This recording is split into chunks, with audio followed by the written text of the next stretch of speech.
स्वागत है दोस्तों आपके अपने YouTube channel max GS material में। आज इस वीडियो में हम बात करेंगे जनसंख्या और नगरीकरण के बारे में। चलिए देखते हैं पहला प्रश्न, भारत में पहली बार जनगणना कब हुई थी? तो भारत में जो पहली बार जनगणना हुई थी वो 1872 ईस्वी में हुई थी। तो इसमें आपका जो है बी आंसर सही हो जाएगा। दूसरा प्रश्न जो है, भारत में पहली बार जनगणना किसके कार्यकाल में हुई थी? तो भारत में पहली बार जो है जनगणना हुई थी वो लॉर्ड मेयो के कार्यकाल में हुई थी। इसमें जो है आपका सी आंसर सही हो जाएगा। अगला प्रश्न जो है, भारत में जनगणना का क्रमवार आकलन कब से प्रति 10 वर्ष के अंतराल पर किया जा रहा है?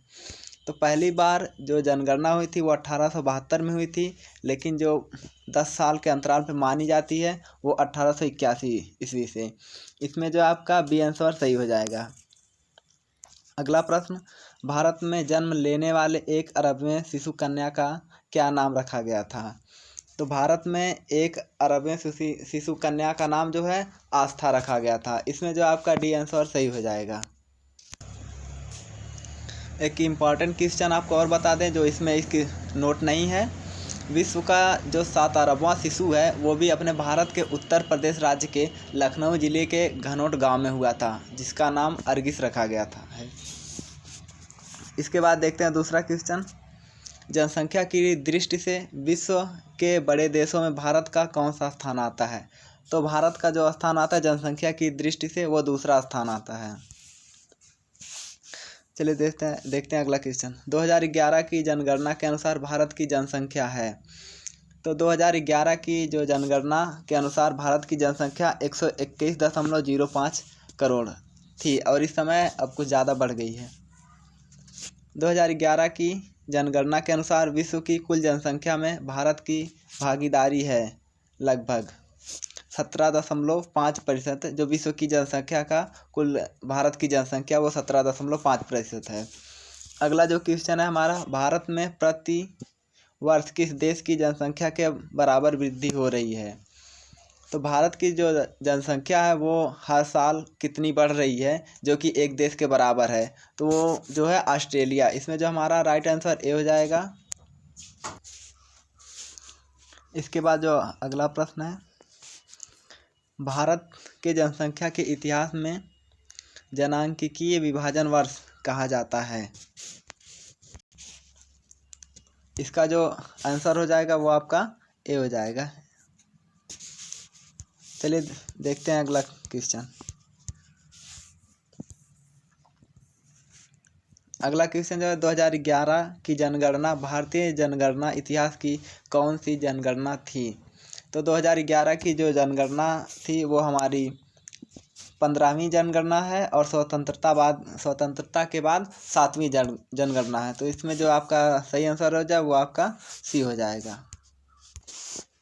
चलिए देखते हैं अगला प्रश्न, नवीनतम जनगणना 2011 के अनुसार भारत की जनसंख्या की औसत वार्षिक वृद्धि दर क्या हो रही है? तो इसमें जो आपका ए सही हो जाएगा, वार्षिक वृद्धि दर घट रही है।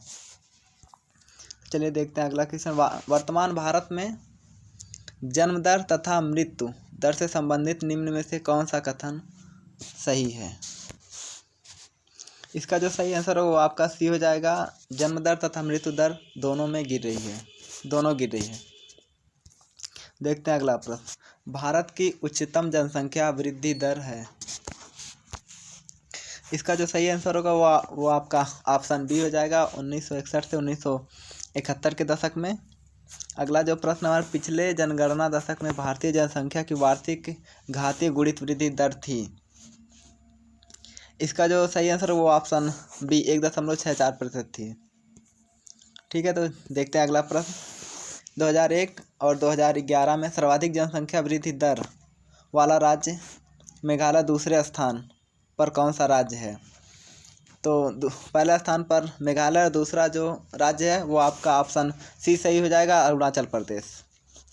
ठीक है, तो देखते हैं अगला क्वेश्चन, पिछली शताब्दी में भारत में जनसंख्या की विस्फोटक वृद्धि का सर्वाधिक महत्वपूर्ण कारण क्या था? इसका जो सही आंसर होगा वो आपका ऑप्शन सी हो जाएगा, मृत्यु दर में तीव्र ह्रास। ठीक है दोस्तों, तो देखते हैं अगला प्रश्न। किसी क्षेत्र में जनसंख्या अधिक का तात्पर्य क्या है?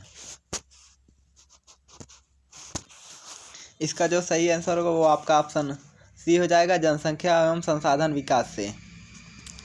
अगला जो प्रश्न है हमारा, उत्तर प्रदेश में निम्नांकित दशक में उच्चतम जनसंख्या की वृद्धि। इसका जो आप सही आंसर होगा वो आपका ऑप्शन बी हो जाएगा, 1961 से 1971 के दशक में।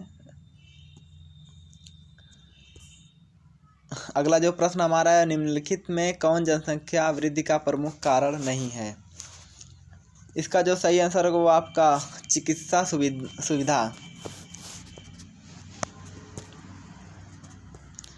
और अगला जो प्रश्न हमारा है, जनसंख्या घनत्व का अर्थ क्या है? जनसंख्या घनत्व का अर्थ प्रति वर्ग किलोमीटर में रहने वाले व्यक्तियों की संख्या।